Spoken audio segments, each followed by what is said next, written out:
Next students, हम Henderson Hasselbalch equation के through भी डिस्कस कर सकते हैं कि कैसे हम कैलकुलेट कर सकते हैं। Example number 8.10 says what is the pH of the buffer if concentration of acetic acid is 1 molar and sodium acetate is 1 molar pKa for acetic acid that is 4.76। यानी कि हमें डायरेक्ट वैल्यूज दे दी गई हैं। हम acid के लिए लिखेंगे Henderson Hasselbalch equation where pH is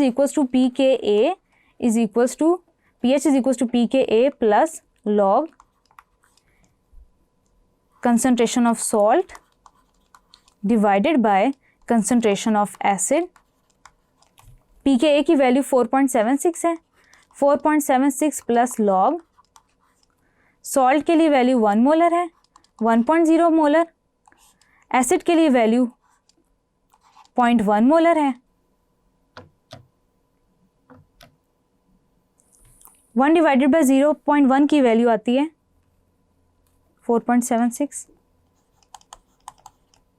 plus log 10। अब log 10 स्टूडेंट्स 1 के इक्वल होता है, 4.76 प्लस log 10 1 के इक्वल होगा तो आंसर आएगा आपके पास 5.76। तो स्टूडेंट्स यहाँ पे हमने कैलकुलेट किया हेंडरसन हैसलबैक इक्वेशन के through pH for a acid system.